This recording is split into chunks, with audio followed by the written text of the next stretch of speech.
Hello and welcome to the Political History of the United States.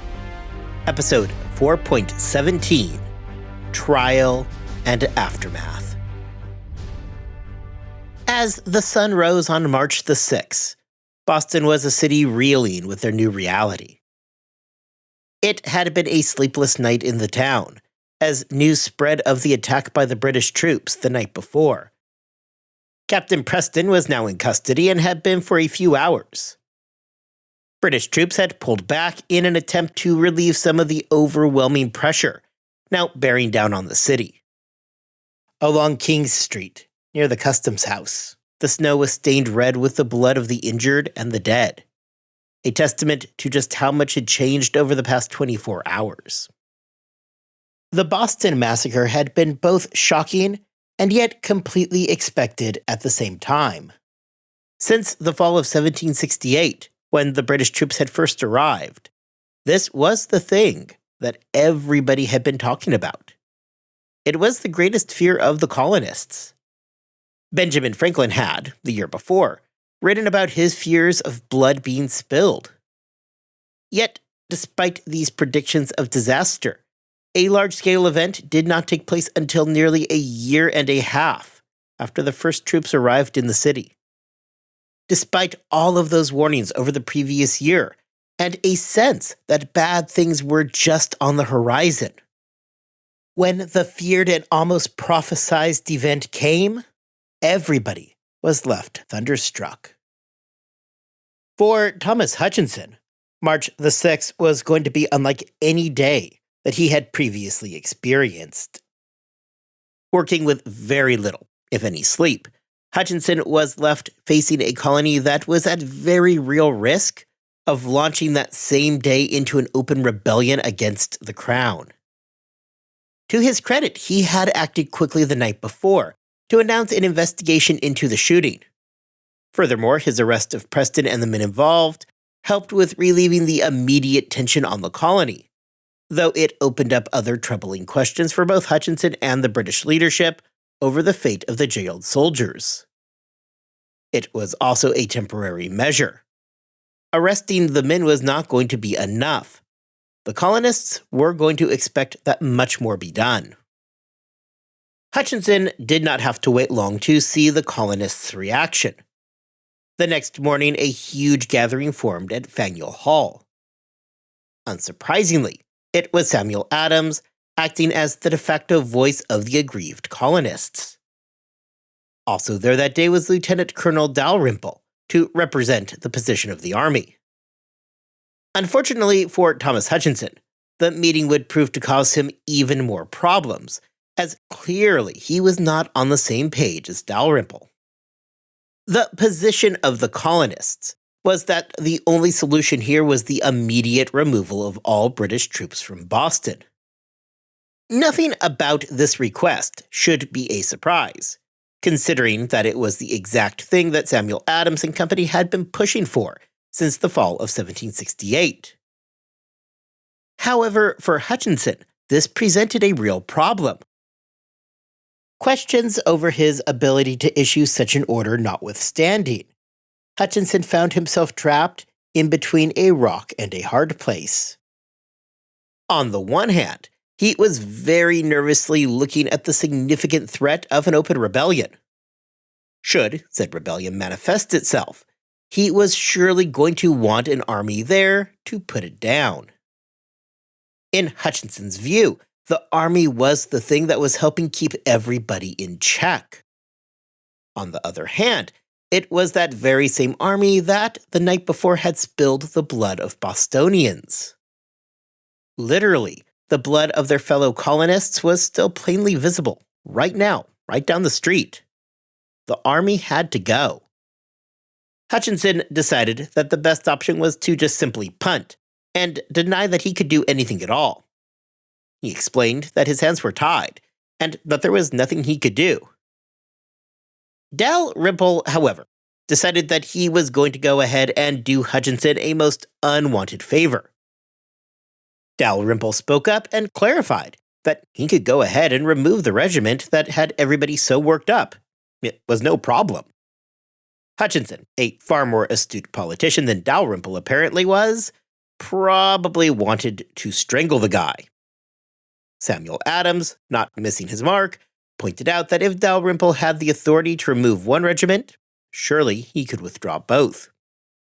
Hutchinson, having to deal with the fact that Dalrymple had just blocked his punt, quickly turned to calling the meeting itself illegal, himself not wanting to simply hand Boston over to the angry masses. Hutchinson indignantly stood up, adjourned the illegal meeting, and went to leave. And then, yet again, Dalrymple decided to speak. This time he suggested that there should be another meeting that afternoon, assuring both Hutchinson and the crowd that it was no problem whatsoever. Hutchinson reluctantly relented. Following the meeting, Dalrymple went ahead and let two members of the council know that should Hutchinson ask for Dalrymple to remove the troops, he would go ahead and do it. After hours of fiery, impassioned speeches, the writing on the wall was too clear for Hutchinson to ignore. He had no choice if he wished to maintain the peace in Boston. The crowd was aware that Dalrymple was willing to pull back, and that everything now sat squarely upon the shoulders of Thomas Hutchinson.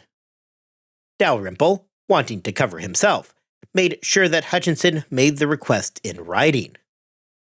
However, the damage was done. The decision was made. The British troops were leaving Boston and pulling back to Castle William. The British soldiers and officers left feeling absolutely aghast at the fact that a bunch of provincials had managed to chase them right out of town. Before March was over, the troops would be out. When Thomas Gage had learned a few days later of what had happened, he too promised that there would be an investigation, and if the law was broken, those offenders would be punished accordingly. However, Gage tempered his remarks by noting that should the men have acted in self-defense, they should not be openly sacrificed to the whims of the mob. This shows the difficult position that the British were actually in.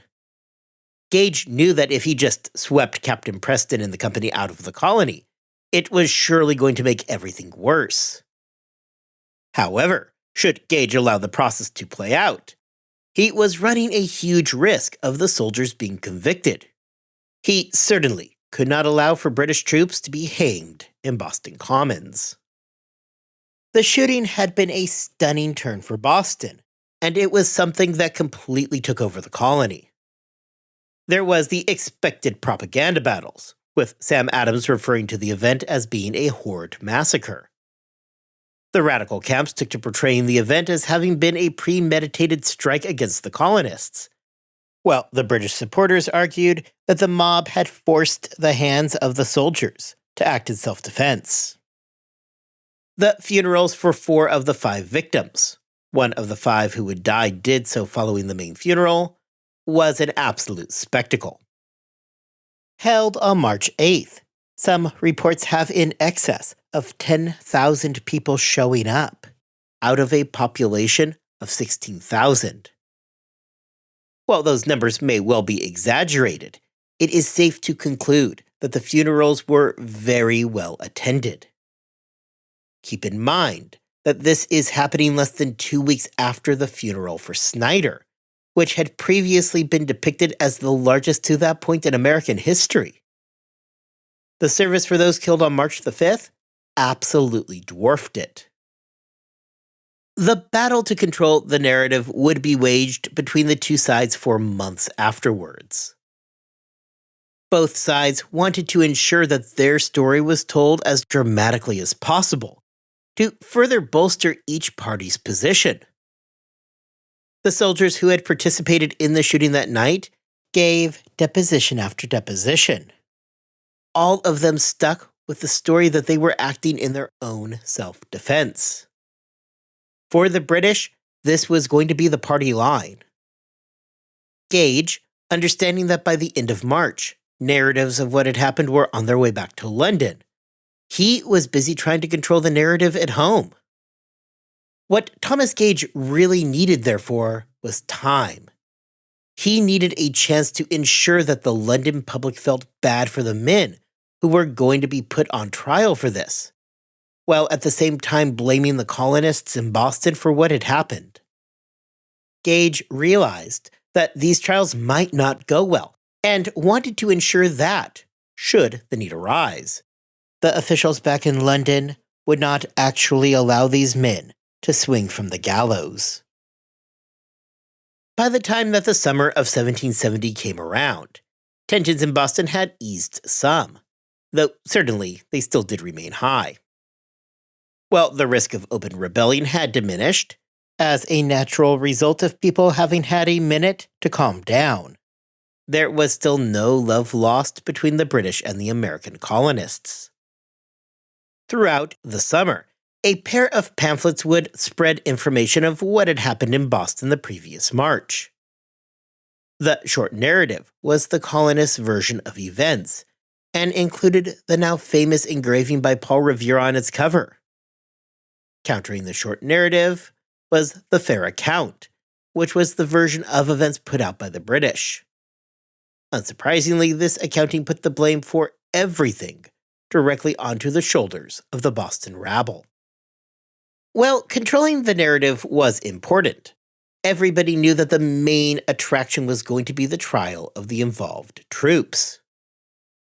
There were high stakes on both sides. The British were deeply concerned about the soldiers getting a fair trial in Boston, plus that very real risk of the troops being martyred for the cause of the rebels. For the Sons of Liberty, the stakes were equally as high.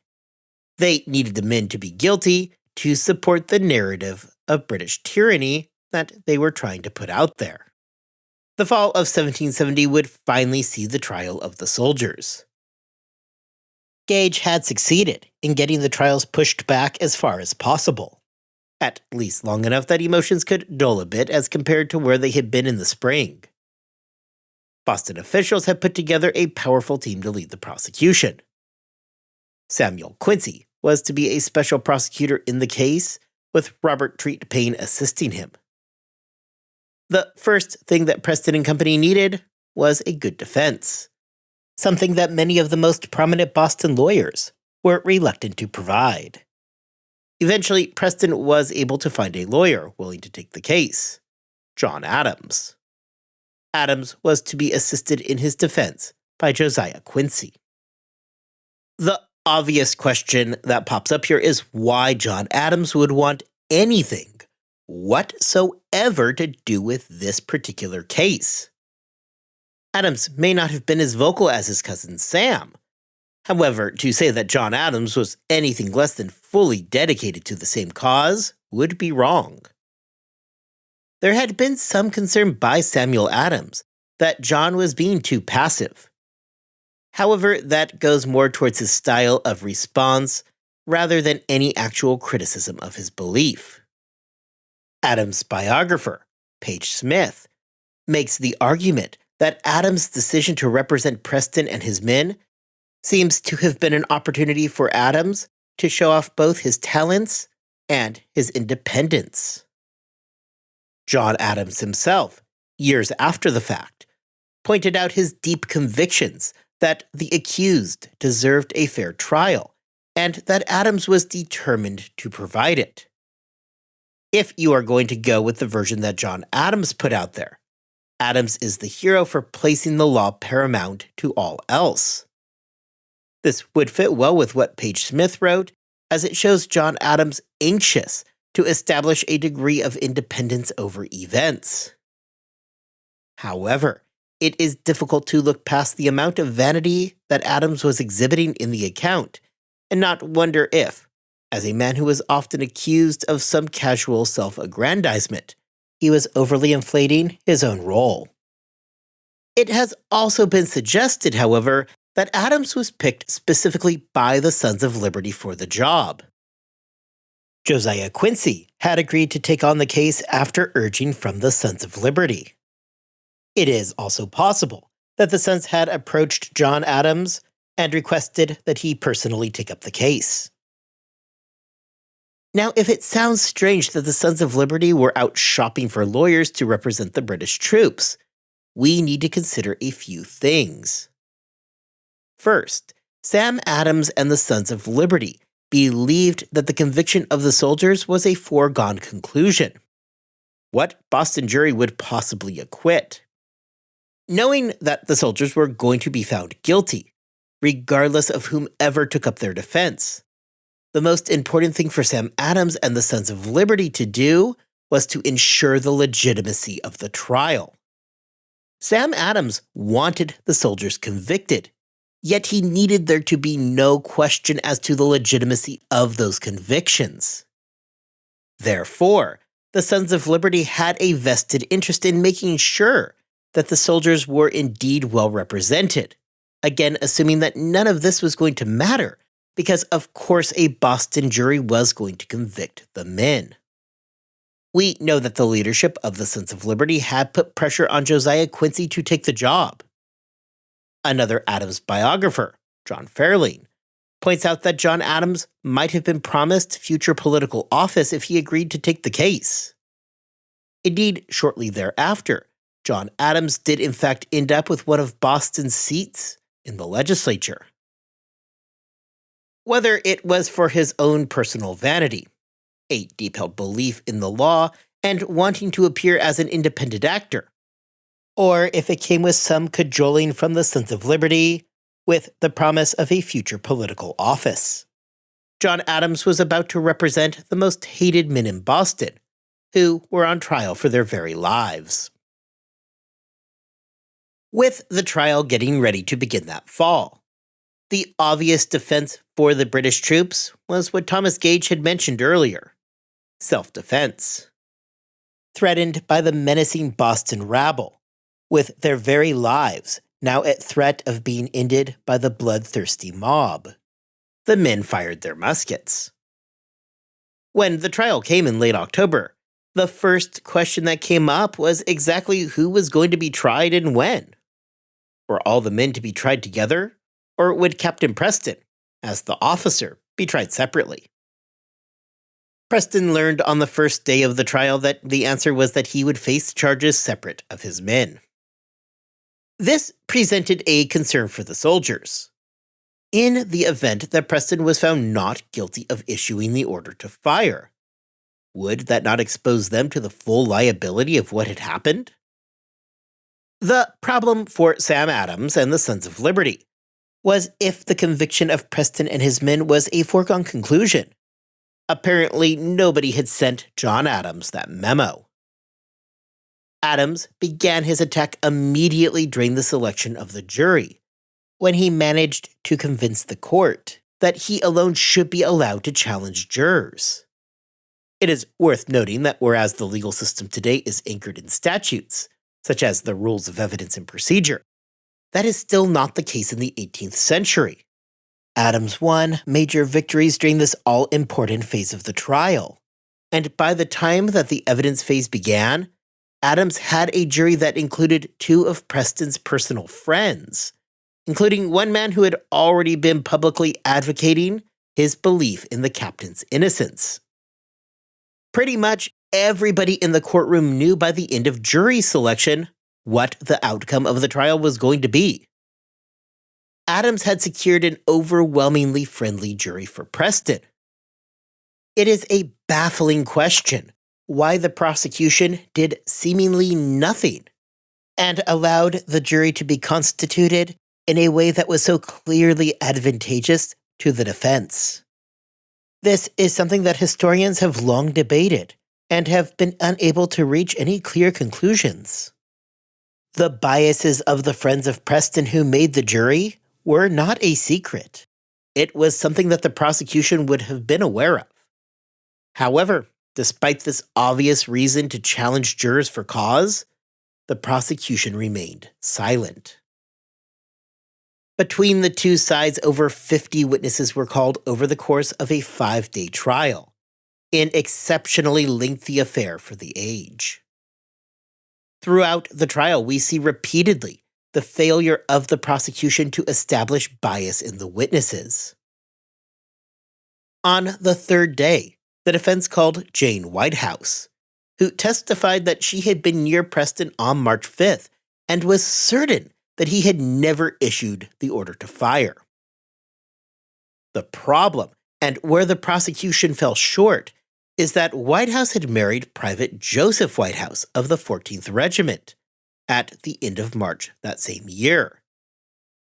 Here, the prosecution failed to ask a single question or even point out the fact that such a powerful defense witness might have a bias. Historian Serena Zabin suggests that the prosecution's failure to point out such biases was no mere oversight.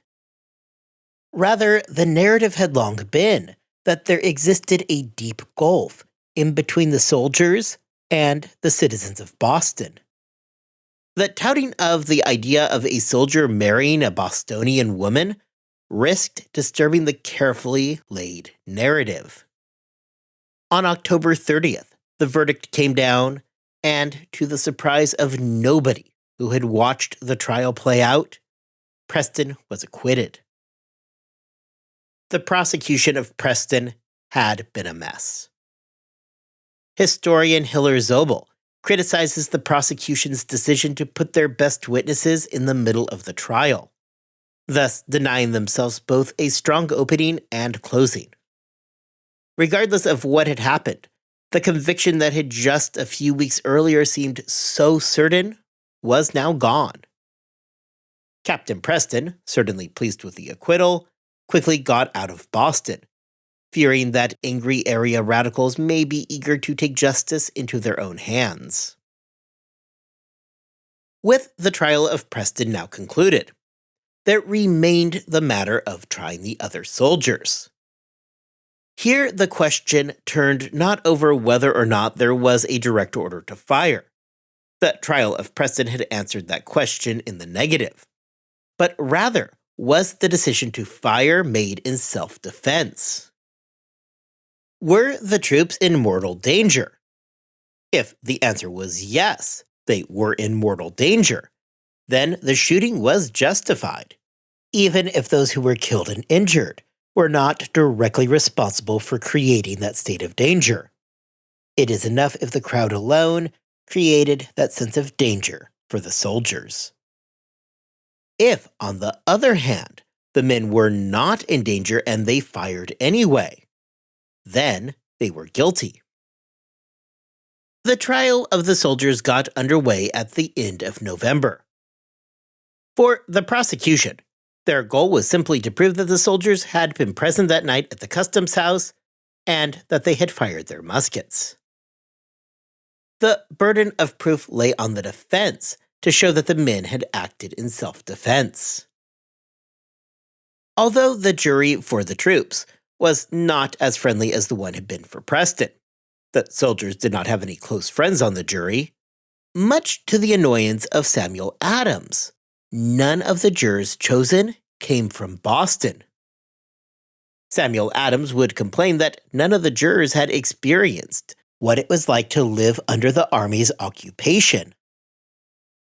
The trial of the soldiers was a long affair, lasting even longer than the trial of Preston.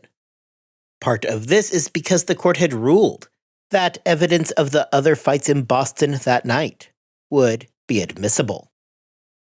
This was important for both prosecution and defense alike.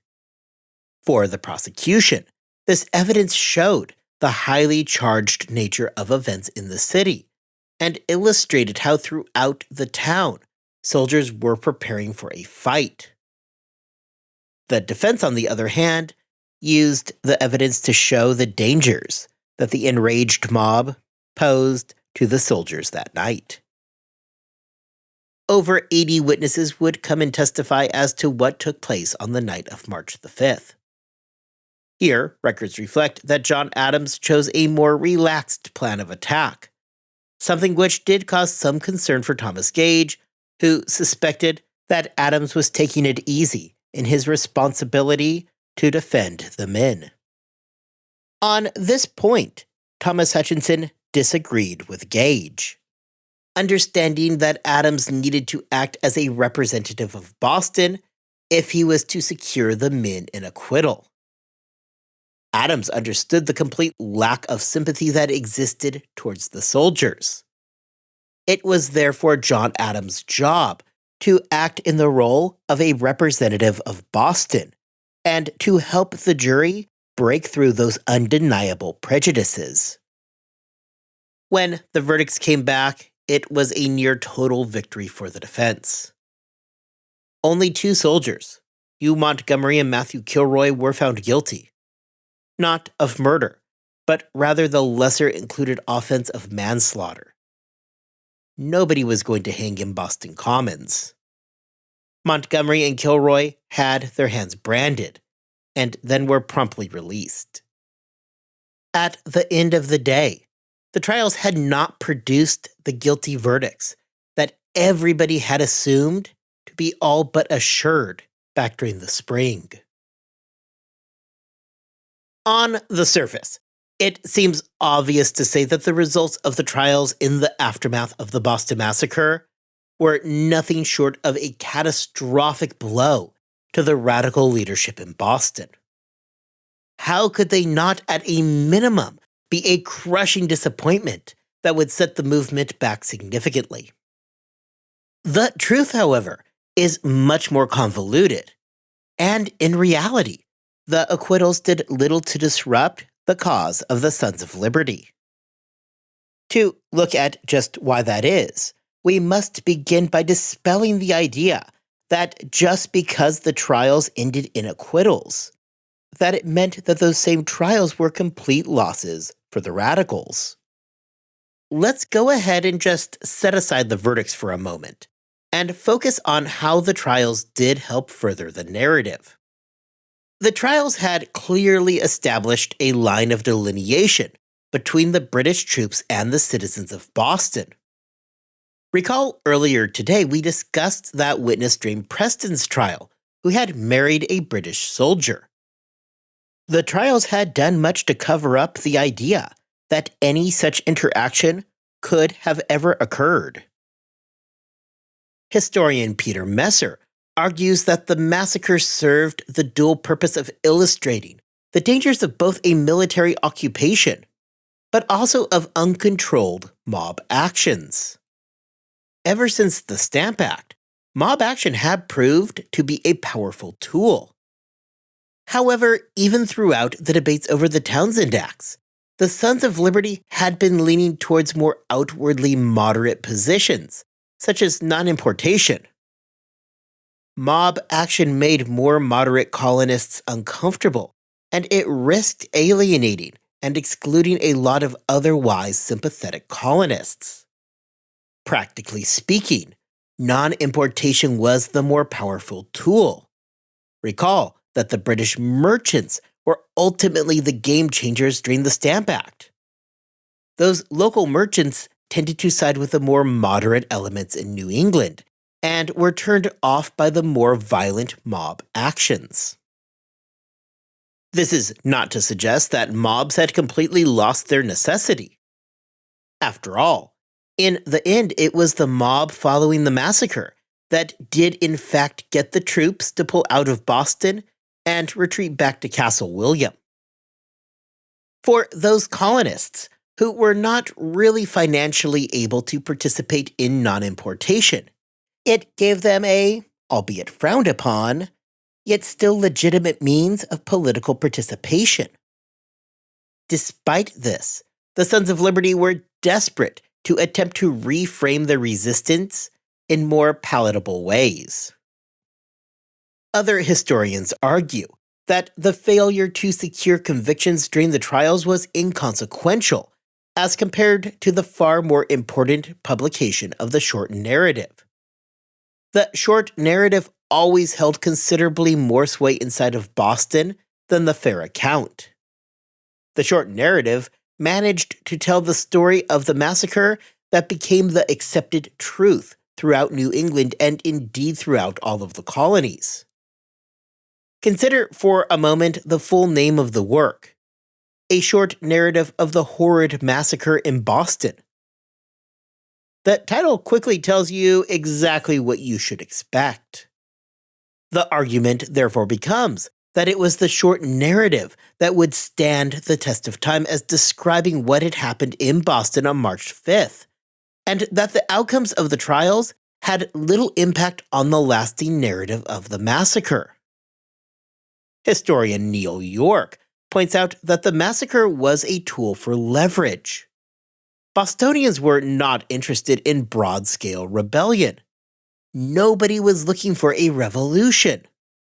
Rather, the events in Boston provided leverage to use against the British in trying to accomplish their actual goal of imperial reform.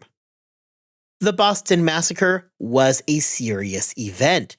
However, it was not so serious that it caused an unbridgeable gap between the colonists and the British.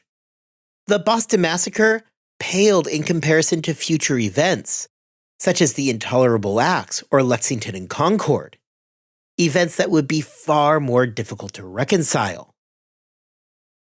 I want to really emphasize that point, that we need to be careful not to fall into the trap that is hindsight. We know today what is going to happen.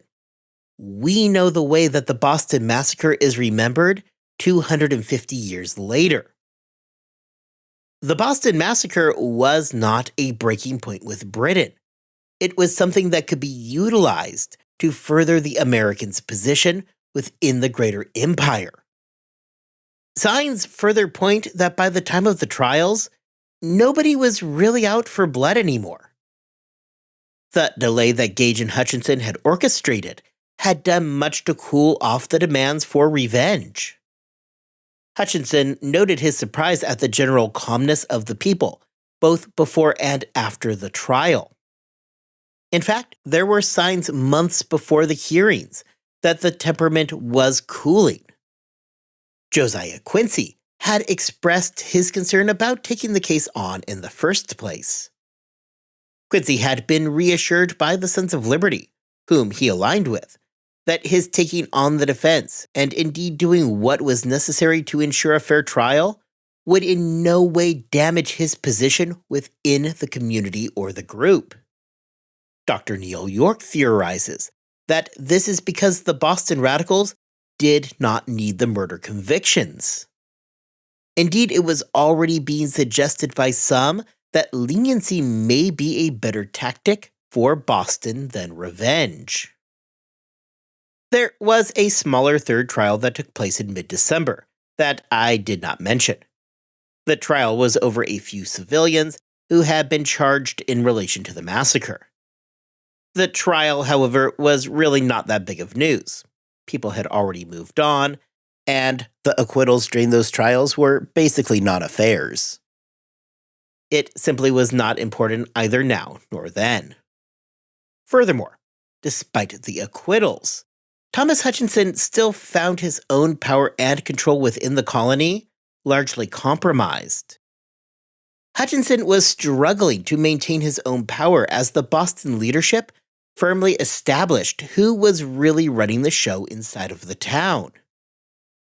In this way, the acquittals don't really appear to have changed anything.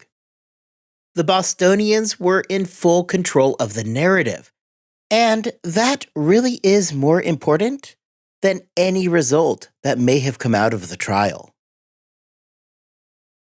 At the end of the day, the colonists fully controlled the story of what had happened. Sure, there was the fair account, but really, nobody who mattered inside the colonies cared about that version. The short narrative told the story of what had happened, the definitive story. The Boston Radicals were able to sell their version of events and establish that deep rift between themselves and the troops. The outcomes of the trials were ultimately irrelevant when it came to the contemporary interpretation of the event. Furthermore, there was a view prior to trial that seeking revenge and bloodlust may actually hurt the Patriot cause. Either way, regardless of what had happened in that courtroom at the end of 1770, the story had been told, and the Boston leadership had managed to paint the story exactly as they wanted it. As Dr. Serena Zabin puts it, trying to understand the responsibility for the Boston Massacre does nothing to explain how the massacre fits in on the path to the revolution. What matters is the political spin used to create the narrative of the events that immediately followed the shooting. By the time that the trials had ended, attention had shifted off of discussing what had happened and moved to the question of how to best commemorate it. 3 months after the end of the trials would be their first anniversary, and Boston area leadership had no intention of letting people forget what had happened. The commemoration of the massacre would become an annual event in Boston to ensure that it was never too far from the memories of the colonists. Next time, we are going to examine that period in between the Boston Massacre and the protests over tea. What emerged following the tumultuous events of 1770 was a brief interlude in events that would allow everybody to catch their collective breath. However, those years were not completely without conflict through the colonies, and indeed everybody continued to march steadily towards the eventual break with Great Britain. Until then, I hope you all have a wonderful 2 weeks. I hope that you are staying healthy and staying safe. And I will see you all back here next time to discuss what came between the Boston Massacre and the tea protests.